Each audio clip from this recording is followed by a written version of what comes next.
Olha, alguém leia, por gentileza, o tema dessa mensagem é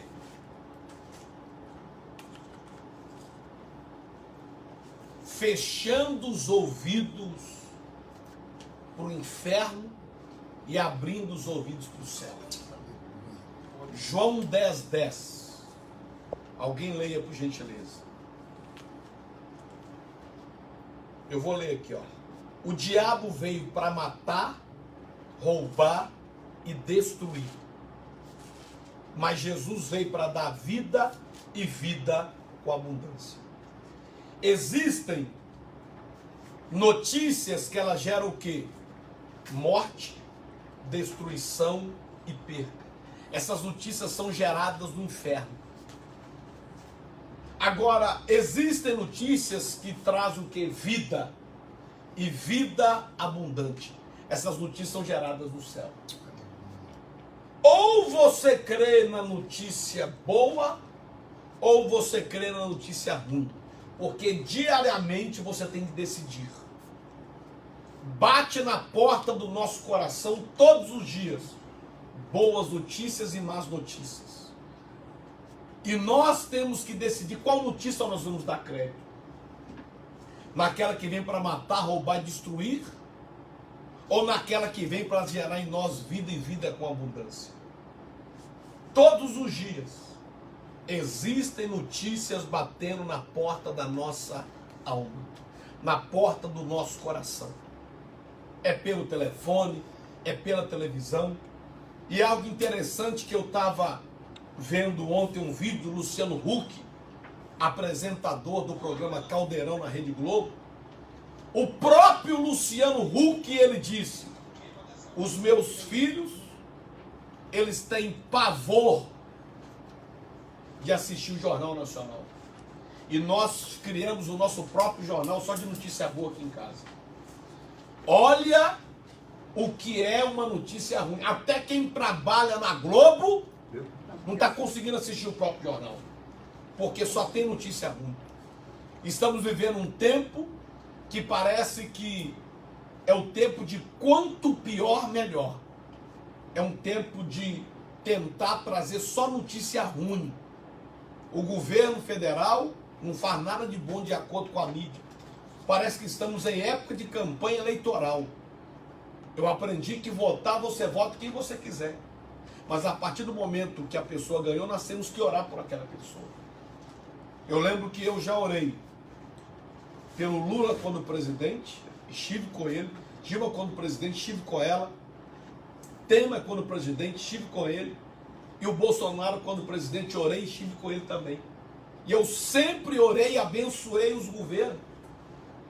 Esse é o papel do cristão, do servo de Deus. Mas hoje não. Hoje estamos vivendo um tempo que parece que o governo tem que dar errado para as pessoas aplaudirem. E a sociedade está sofrendo com isso. É só notícia ruim. É só notícia de desgraça para tentar tirar a estabilidade da nação. Ou as notícias hoje ou é falando mal do governo, ou é falando de morte do coronavírus. Só falta a televisão falar: amanhã você que vai morrer. Amanhã você que vai ser enterrado. Amanhã você que vai ser destruído. É notícia ruim de todo lado. Então nós temos que fazer o quê? Fechar os ouvidos para as notícias ruins e abrir os ouvidos para a notícia boa. Pastor, mas onde é que tem notícia boa? Tem 8.000 notícias boas da palavra. Tem 8.000 promessas aqui. Que quer que eu te dou 4? Jesus salva. Amém. Jesus cura. Aleluia. Jesus batiza com o Espírito Santo. Jesus voltará. Amém. Nós temos que voltar para a palavra. A palavra está repleta de notícia boa. Mas tem gente que dá mais crédito para o William Bonner do que para a palavra de Deus. Dá mais crédito para a Fátima Bernardes do que para a palavra de Deus. Eu estou com a palavra, eu fico com a palavra, eu creio na palavra, eu vivo na palavra, eu sou, não é o que a televisão diz que eu sou o que a Bíblia diz que eu sou, eu não posso o que o povo diz que eu posso é o que a Bíblia diz que eu posso, eu não tenho o que as pessoas dizem que eu tenho o que a Bíblia diz que eu tenho, eu sou a menina dos olhos de Deus, eu posso todas as coisas naquele que fortalece, e eu tenho a marca da promessa. Então, é fechar os ouvidos para o diabo e abrir os ouvidos para Deus. Precisamos fazer isso, igreja viva. Necessitamos fazer isso. Olha que coisa forte. Alguém leia para mim Marcos capítulo 5. Marcos 5, verso 35. Leia aqui para mim, por favor, nessa Bíblia aqui, nessa tradução. Marcos 5, 35.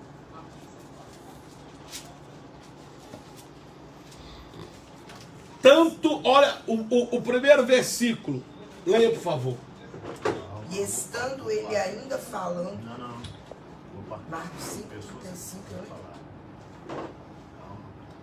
estando ele ainda falando, chegaram alguns dos principais da sinagoga, a quem disseram: a tua filha está morta, para que enfadas mais o mestre?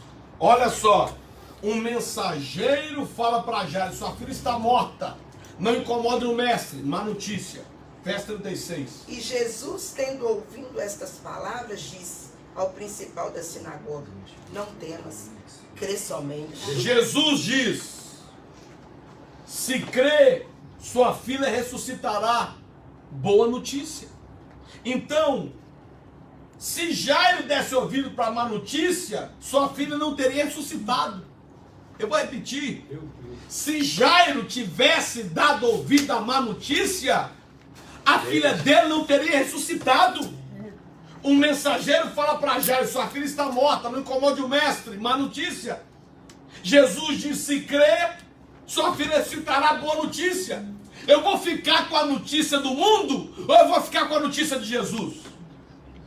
Qual notícia eu vou ouvir? Qual notícia eu vou dar crédito? Se Jairo desse crédito para a notícia do mundo, a filha dele estaria morta. Mas porque Jairo deu deu crédito para a notícia de Jesus, a filha dele ressuscitou. Amém. Obrigado. Diariamente nos deparamos com boas e más notícias. Em qual nós vamos crer? 1 Reis 19. 1 Reis 19, versículo 2. Olha o que diz o texto sagrado sobre um dos maiores homens do mundo, chamado profeta Elias. O homem orava, Deus mandava fogo. O homem orava, Deus mandava chuva. Mas olha o que acontece diante de uma má notícia. Então Jezabel mandou um mensageiro a Elias a dizer-lhe: olha aí, primeiro ponto. Às vezes o diabo não vem não, mas manda o secretário dele. Forte. Às vezes o diabo ele não aparece, mas o secretário dele aparece. Para trazer o que? Má notícia. Verso 4. Olha o que é a má notícia daquele homem que já tinha orado, Deus mandado fogo, orado, Deus mandado chuva. Mas uma má notícia, quando chega no coração dele, olha o que acontece com ele. Ele, porém, foi ao deserto, caminho de um dia, e foi se assentar-se debaixo de um zimbro, e pediu para si a morte. Olha aí, olha para você ver. Ele pediu para morrer. Uma notícia ruim, às vezes faz a pessoa chegar no limite, e a pessoa entra numa depressão, entra numa tristeza, entra numa angústia, e dá vontade de morrer. Quantas vezes... meu irmão, ontem foi segunda-feira, domingo foi Santa Ceia. Toda segunda-feira eu sento aqui junto com os meus pastores e eu faço a relação de quem faltou da ceia no domingo. E eu estava notando ontem que nós temos a relação de umas 40, 50 pessoas que já está faltando, já tem umas 5 Santa Ceia, não vem de jeito nenhum. E a gente visita, e a gente vai atrás, e a gente luta, e a gente chama. Manda mensagem, a pessoa que fala que vai vir, mas não vem de jeito nenhum. A pessoa, ela não está sabendo, ela está desviando. Eu falei com eles assim: ei, cuidado para essas pessoas não roubarem a sua fé. Cuidado para essas pessoas não fazerem você desistir de quem quer Jesus. Nós não podemos desistir de ninguém. Mas se você não tiver estrutura emocional, algumas pessoas fazem você achar que ninguém mais vai aceitar Jesus. Algumas pessoas fazem você perder o ânimo, faz você perder a força, a garra. Algumas pessoas vão tentar dizer no seu subconsciente, usadas pelo diabo, que o problema da igreja é você. Que você não está sabendo pastorear, que você não está sabendo doutrinar, que você não está sabendo ministrar, que você está faltando alguma coisa. E aí sabe o que o diabo quer? É que a gente entregue os pontos por causa de uma minoria que não quer nada com Jesus, sendo que tem milhares de pessoas que tudo que elas querem, isso aqui nós estamos fazendo, visitando, ligando e se importando. Cuidado com essa notícia ruim de alguém que não quer Jesus. Vamos ajudar essas pessoas, mas não vamos esquecer da notícia boa, que teve mais de 1.200 pessoas que vieram tomar ceia porque elas querem Jesus. Glória a Deus. Então vamos focar na notícia boa. Qual que é o nosso... Eu vejo aqui o profeta Elias, eu lembro da gente. O que nos afeta mais? Uma pessoa que não vem na igreja ou alguém que veio? É uma pessoa que não veio. O que deixa um pastor mais triste? Uma pessoa que é fiel a Deus ou uma pessoa que não é fiel? É quem não é fiel. O que deixa um pastor mais abatido? Uma pessoa que fala bem dele ou uma pessoa que fala mal? Uma pessoa que fala mal. Então, muitas crises que os pastores eles estão enfrentando é porque eles dão muito crédito para quem não valoriza eles. Então eu falei com os meus pastores, temos que cuidar de todo mundo, temos que ligar para todo mundo, mas nós não somos Deus. Tem muitos pastores entrando em depressão por causa de ingratidão de ovelha. Tem muitos pastores que não estão sabendo lidar com essa atual conjuntura de pessoas não irem na igreja. Porque no supermercado vai, no banco vai, na lotérica vai, no mercado vai, mas a igreja, que é lugar de cura, Satanás tem colocado para alguns que virou lugar de doença. A igreja, que é lugar de vida, Satanás tem soprado no ouvido de alguns que é lugar de morte. A igreja, que é lugar de restauração, Satanás tem usado pessoas da família para dizer: não vai lá não, senão você vai trazer doença para dentro de casa. Então vivemos um tempo em que os pastores precisam ter essa consciência de não deixar levar por aqueles que não querem Jesus.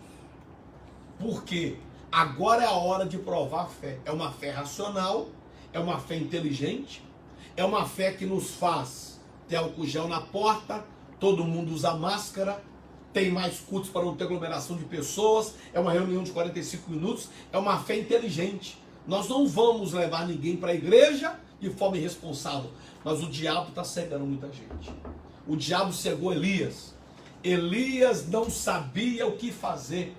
Quando aquela notícia ruim chegou, o que Elias fez, minha gente? Lê de novo, por favor. 1 Reis 19:4. Ele, porém, foi ao deserto, caminho de um dia, e foi-se assentar-se debaixo de um zimbro, e pediu para si a morte, e já disse: basta ao Senhor, toma agora a minha vida, pois não sou melhor do que meus pais. Olha para vocês verem, o homem que orou e Deus mandou fogo, o homem que orou e Deus mandou chuva, uma notícia ruim estava derrubando ele, uma notícia ruim estava querendo que ele desistisse do ministério. Parece que vejo alguns pastores enfrentando o mesmo que o pastor Elias enfrentou. Mas aí, sabe o que aconteceu? Deus viu o sofrimento de Elias. Meu Deus. E enviou um anjo. A Bíblia diz em Apocalipse que o pastor da igreja, ele é o anjo da igreja. E eu estou aqui como anjo de Deus para tocar na sua vida hoje. Olha o que diz o verso seguinte. E deitou-se e dormiu debaixo do zimbro, e eis que então o anjo tocou e lhe disse: levanta-te e come. Eu estou como um anjo para te dizer: levanta e segue a jornada. Levanta e não desista. Não pare com quem parou. Não desista com quem desistiu. Não desvie com quem desviou. Não desanime com quem desanimou. Segue a vida. Olha o verso seguinte. E olhou, e eis que à sua cabeceira estava um pão cozido sobre as brasas e uma botija de água. Comeu, bebeu e tornou-se a deitar-se. E o anjo do Senhor tornou a segunda vez, o tocou e disse... Olha para você ver. O anjo veio pela primeira vez. Elias estava tão derrubado por causa daquela má notícia que o anjo, mesmo vindo, não resolveu. Sabe o que Deus fez? Mandou de novo, porque Deus não desiste da gente. Meu Deus. Aí o anjo volta pela segunda vez. E aí o que acontece? E o anjo tocou e disse, levanta-te, coma, porque muito grande é a sua caminhada. Aí no verso seguinte. Levantou-se, pois, e comeu e bebeu, e com a força daquela comida, caminhou 40 dias e 40 noites até o Horebe, o monte de Deus. Elias, ele tinha um alvo, chegar no Horebe. Deus fortalece ele, Deus ergue ele, e ele chega no lugar da vitória, ele chega no lugar do objetivo, ele chega no lugar do alvo, que era o Horebe.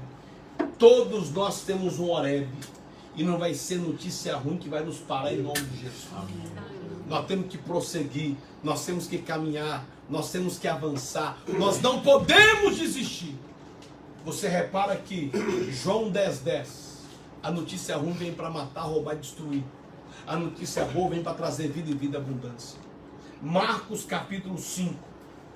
Se Jairo tivesse dado ouvido para a notícia ruim, a filha dele não teria ressuscitado.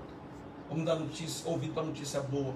E 1 Reis 19, Elias ouviu uma notícia ruim. E quase que ele desviou. Uma Jezabel o acusa. Fala comigo, quem acusa os outros? Quem acusa os outros é empregado do diabo. é empregado do diabo. Repete, vamos lá. Quem acusa os outros é empregado do diabo. A Bíblia diz que o diabo é acusador. Então quem acusa os outros é ter a carteira assinada por Satanás. A carteira está assinada, a empresa se chama Inferno. Só tem um detalhe, ele trabalha de graça. Ele não ganha nada para acusar o outro. Trabalha de forma gratuita. E ainda vai ter como recompensa o lago de fogo e enxofre. Quem acusa os outros é empregado do diabo. A nossa mão, Deus não a criou para a gente apontar o dedo e acusar. Mas a nossa mão, Deus a criou para a gente estendê-la e levantar. Um irmão da igreja me manda mensagem, muito difícil, raro. Aí ele me mandou uma mensagem semana passada, dizendo: ô pastor, olha aí, esse irmão aí, ó, caiu na droga. Aí eu falei, vou orientar esse irmão. Eu falei, irmão, você parece urubu na carniça. Você tenta achar uma carniça, alguém que morreu, para pousar em cima e espalhar. Você não me manda mensagem no WhatsApp dizendo quem aceitou Jesus. Você não me manda mensagem no WhatsApp dizendo quem vive uma vida de santidade.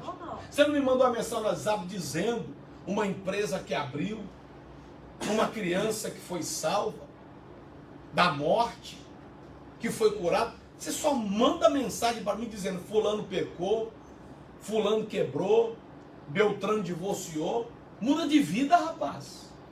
O meu ouvido não é lata de lixo sua, não. Você vem despejar lixo em mim? Para com isso. Começa a mandar notícia boa. Eu vou te bloquear do WhatsApp se você não começar a mandar notícia boa. Você só manda notícia ruim. Parece que você é o jornalista do Satã aqui na Terra. Só coisa ruim, só desgraça. Muda de vida. Falei isso na igreja domingo, esse testemunho, eu dei, eu falei, se você me procurar para contar um problema seu, tudo bem. Pedir uma oração, tudo bem, isso não é notícia, você pedir oração. Você pode abrir o coração, falar o que está acontecendo. Mas você vir como o jornal da fofoca, só trazendo notícia ruim, de fulano pecou, fulano caiu, fulano adulterou, fulano separou, Beltrano fechou a empresa. Muda de vida, porque você está emprestando os seus dedinhos aí quando você digita pro diabo. Aí eu falei para ele, quem acusa os outros é empregado do diabo. Você trabalhando pro diabo, ele falou para mim, sangue de Jesus tem poder, pastor. Eu falei, tem poder mesmo para queimar essa sua língua e esses dedos. Então muda de vida. Então, você tem que dar uma real em algumas pessoas, porque elas são os caçadores de pecado dos outros. Quem pecou? Vocês estão sabendo quem pecou? Fala para mim quem errou. Só vou dizer quem pecou. Tá tudo bem? Não, tudo. Que não é possível. Alguém fez alguma coisa errada. Quem mentiu, quem roubou, a pessoa fica caçando. É igual urubu na carniça. E eu falei na igreja domingo, eu falei, eu não aceito isso aqui nessa igreja. Eu não aceito. Porque isso gera só uma notícia.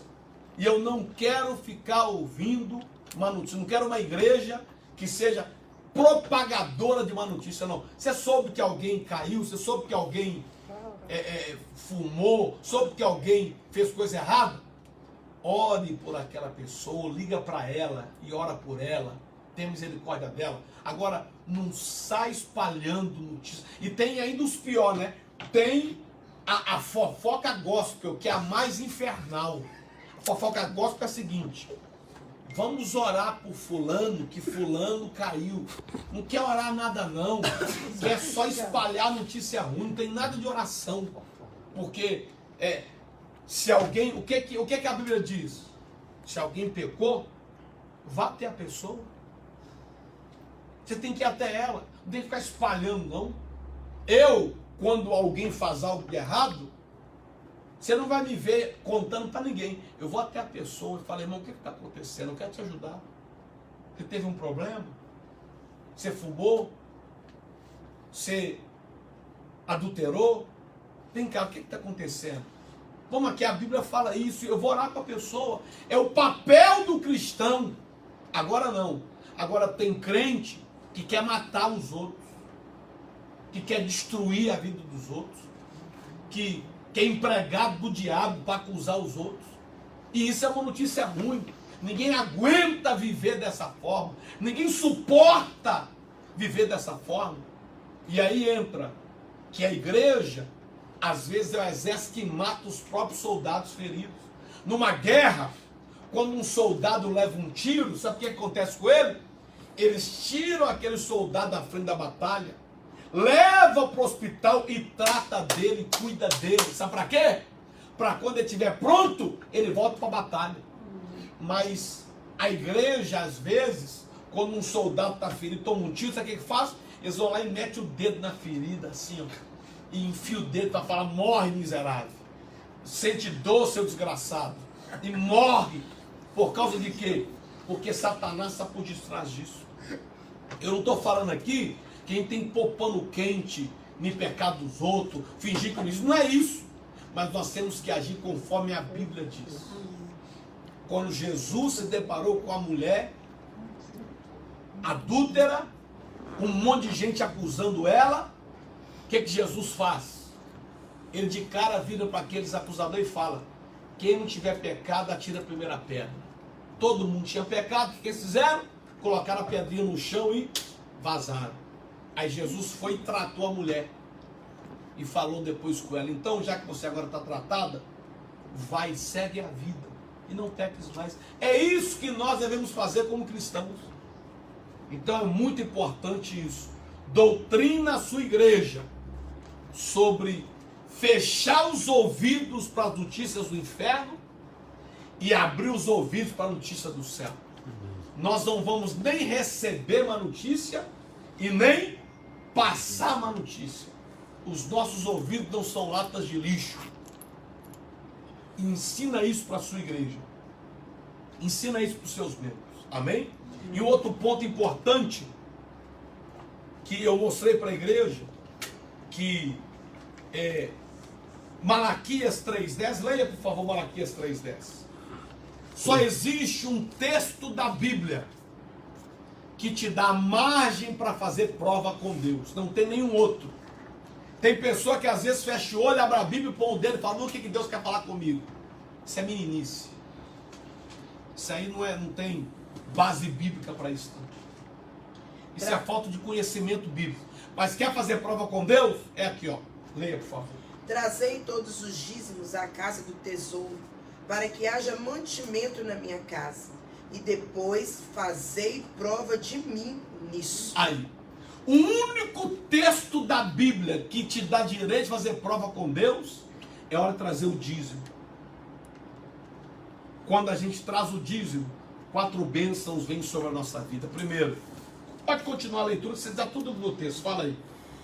Diz o Senhor dos Exércitos: e eu não vos abrir as janelas, se eu não vos abrir as janelas dos céus. Olha, primeiro ponto.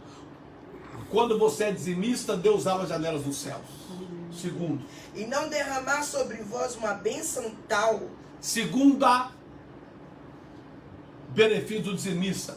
Deus libera a bênção sobre a sua vida. Até que não haja lugar suficiente para recolher. Terceira bênção do dizimista. Você vai transbordar de bênção. E quarta bênção, vai ter para você e para quem tiver em sua volta. Então, seja dizimista fiel. O dízimo é questão de fé. É melhor administrar 90% com a bênção de Deus do que 100% sem a bênção de Deus. Seja fiel. O que sobrar dos 90% você vai ter a bênção de Deus. Ok? E também a oferta, que é algo bíblico. Leia para mim Mateus 8,4. Jesus disse ao leproso: quer ser curado, dê uma oferta. Olha que coisa forte.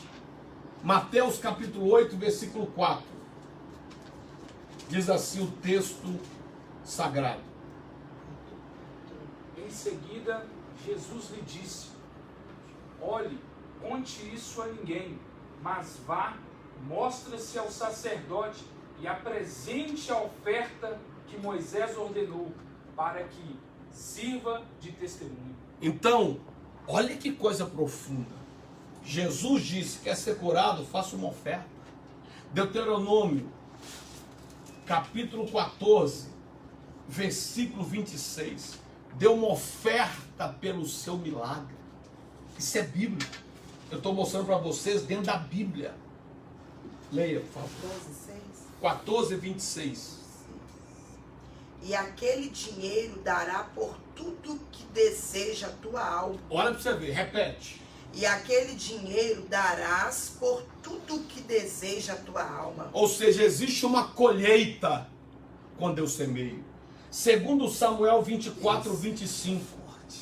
O sacrifício de Davi fez cessar uma praga contra a nação de Israel. Um sacrifício fez cessar uma praga. Segundo Samuel 24, 25. Olha que coisa profunda o que a palavra de Deus nos ensina. Diz: e edificou ali Davi ao Senhor um altar, e ofereceu holocaustos e ofertas pacíficas. Assim o Senhor se aplacou para com a terra e cessou aquele castigo de sobre Israel. Para você ver, uma oferta fez cessar uma praga contra uma nação. Olha o que é o poder da oferta. Provérbios 11, 24 fala sobre a liberalidade. A pessoa que é liberal, ela vai ser diferenciada. Ao que distribuiu, mas lhes acrescenta, e ao que retém mais do que é justo, é para a sua perda. Olha pra você ver, repete. Ao que distribuiu, mais se lhe acrescenta, e ao que retém mais que é justo, é para a sua perda. Ou seja, quanto mais liberal eu sou, mais o Senhor vai acrescentar o que eu tenho. E quanto menos liberal eu sou, quanto mais eu retenho as coisas, mais eu vou perder. Então eu não estou aqui contando história, eu estou aqui pregando Bíblia. Isso aqui é Bíblia. Se você crê na Bíblia, seja dizimista fiel. e seja ofertante fiel. Porque o resultado vem de Deus. É Deus que nos ensina a ser dizimista e ofertante. Amém? Deus abençoe. Vamos aplaudir o Senhor.